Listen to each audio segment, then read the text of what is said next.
그렇게 안전하고 좋은 수술이라면 키 작은 남자 연예인들은 왜 안 하겠냐? 근데 실제 지금 활동하는 연예인분 중에 저한테 수술 받은 분이 계세요.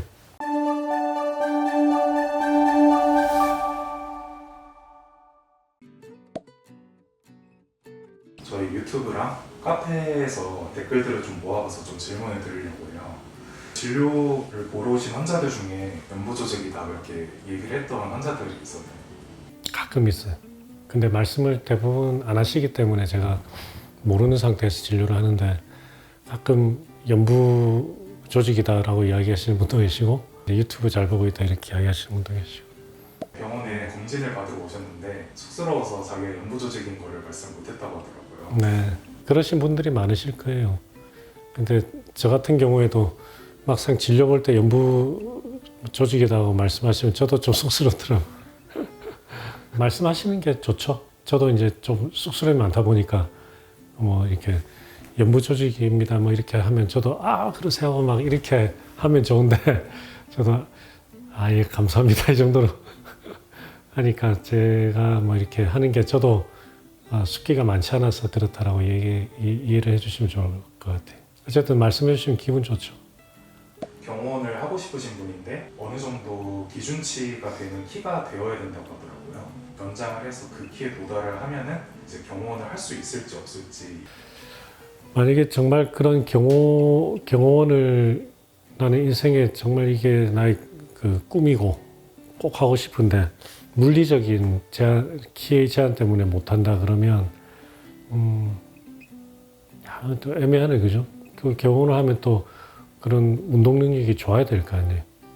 그게 결국은 키 수술을 하고 나서 얼마나 운동 능력 회복이 좋을 것이냐에 관한 문제잖아요. 축구, 농구 이런 거하고 거의 비슷한 의미인 것 같은데 그런 면에서는 안 좋은 가능성을 늘 생각을 하고 결정을 해야죠. 아주 격렬한 활동이 수술 전만큼 회복이 안 될 수 있다. 일단 무조건 경호를 해야겠다 그럼 해야 되잖아요 수술을. 그럼 허벅지를 하는 게 될 수가 있겠네요.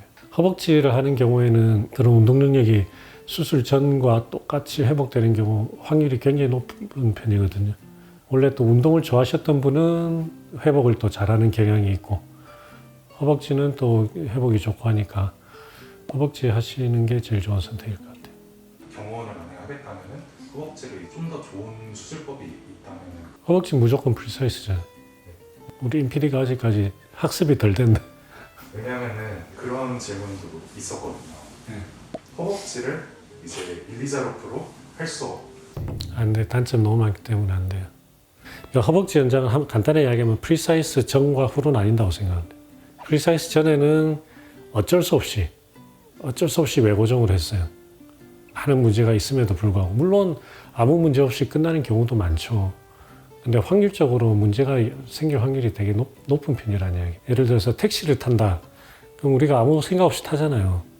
근데 택시를 타면 안전하게 목적지에 도달할 확률이 굉장히 높기 때문에 아무 없이 생각 없이 타는 거란 말이에요. 근데 택시를 탔는데 예를 들면 10%에서 사고 나서 수술을 받아야 되고 이런 사고가 난다 그러면 택시 탈 때 생각 무지하게 할까요? 나 같으면 안 타죠. 종아리 외고정은 아직도 안전하게 많이 하지만 허벅지를 외고정으로 할 때는 확률적으로 문제가 생길 확률이 굉장히 높은 수술이에요. 현재도. 프리사이즈 전에는 어쩔 수 없이 했단 말이에요. 그럼에도 불구하고 해야 되니까. 그전에도 저는 미용적으로는 안 늘렸죠. 허벅지는. 하지부동인데 허벅지를 늘려야 된다 그러면 외고정으로 해야 될 거 아니에요. 그렇지만 프리사이즈 같이 이렇게 문제없이 안정적으로 할 수 있는 게 지금 나와 있는 이 마당에 외고정을 하는 건 말이 안 된다는 이야기예요. 그렇게 안전하고 좋은 수술이라면 키 작은 남자 연예인들은 왜 안 하겠냐? 다른 성형 수술에 비해서 연예인들의 접근도가 확실히 낮은 수술인 것 같긴 하거든요. 근데 실제 지금 활동하는 연예인 분 중에 저한테 수술 받은 분이 계세요. 많진 않지만. 그만큼 이제 안 알려진 수술이기도 할 테고, 그리고 시간이 이제 오래 걸리는 수술이죠.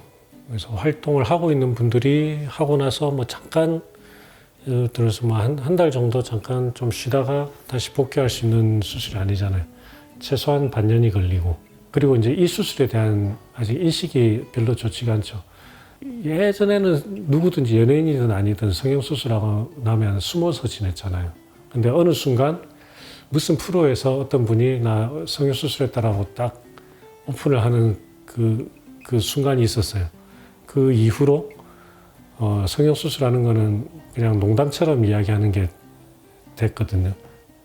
키 수술도 마찬가지로 성형수술이긴 한데 이게 이제 워낙 위험한 수술이라고 알려져 있다 보니까 그러다 보니까 이 수술을 한 사람은 마치 목숨을 걸고 미친 짓을 한 듯한 그런 인식을 이제 하는 경우들이 아직은 많죠. 연예인분들도 그런 뭔가 하고 나서 사회적 지탄을 받을 가능성을 또 생각도 하실 테고 뭐가 아까 이야기한 그런 여러 가지 이유가 복합적이겠죠. 키 수술을 하면 수명이 줄어든다. 세포 분열의 수가 빨리 소진되면서 수명이 줄어든다는 이야기가 있고 키가 작은 사람이 더 오래 산다는 말도 있거든요.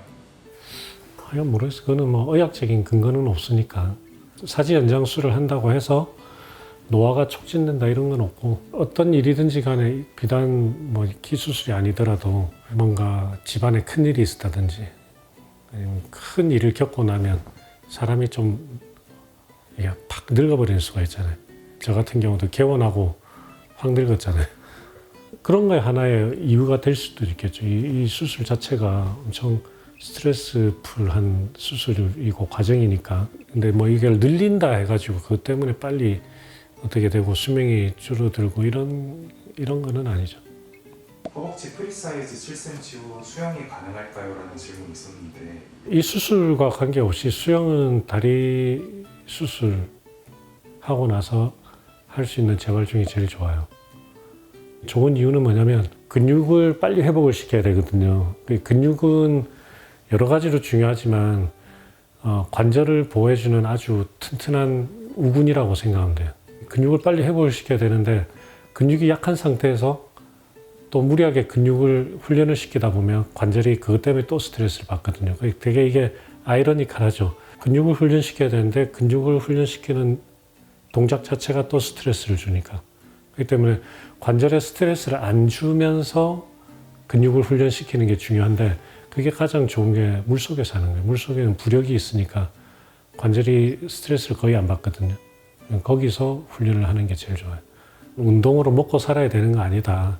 그러면 그 기량이 조금 떨어진다고 해서 상관이 없잖아요. 예전에 그런 분이 있었잖아요. 운동선수인데 키를 좀 키우고 체급을 늘리기 위해서 수술을 해야겠다.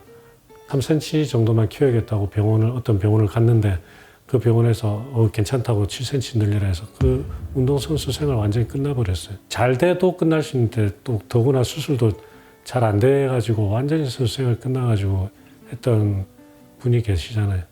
수술이 아무리 잘 된다 하더라도 운동선수는 하면 안 됩니다. 종아리만 7cm 하는 경우랑 종아리 4cm, 허벅지 3cm 이렇게 나눠서 수술을 하는 경우가 운동 능력을 회복하는 데에서 어떤 게 좀 더 유리하다고 할 수 있을까요? 거기에 대해서 연구가 된 바는 없어요. 없는데 이론적으로는 나눠서 하는 게 더 낫죠. 연구는 안 됐지만 거의 그게 맞다라고 봅니다. 저는. 한쪽에서 많이 하는 거는 운동 능력을 많이 떨어뜨리죠.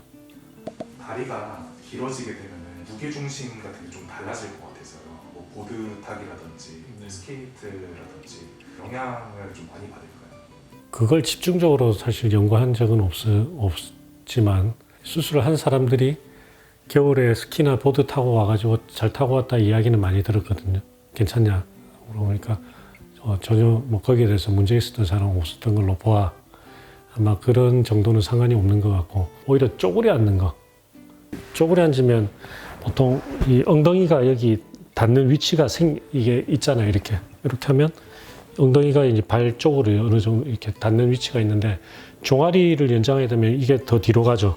허벅지를 하게 되면 엉덩이가 더 뒤로 발보다 뒤로 빠지고 그렇기 때문에 역기를 든다든지 그런 거 할 때는 좀 더 오히려 영향을 받을 것 같아요.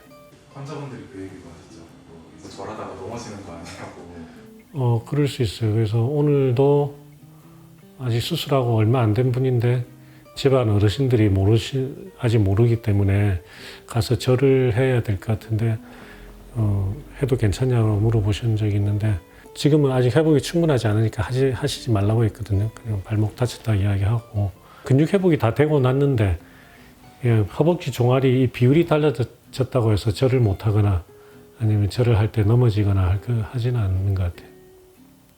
댓글들을 좀 이렇게 읽어봤는데 예쁘게 글을 남겨주시는 분이 그래도 좀 많은 것 같더라고요. 어쨌든 뭐 댓글에 제가 좌지우지 되진 않지만 그래도 그런 응원하는 댓글을 보면 나의 어떤 마음이나 이런 거에 대해서 좀 위로를 받고 보상을 받는 느낌이 있는데 그렇지 않은 경우에는 일단 일종의 배신감도 좀 느끼고 대체적으로 우리 유튜브에 댓글 남겨주신 분들은 응원의 댓글이 많으니까 저도 힘을 얻습니다.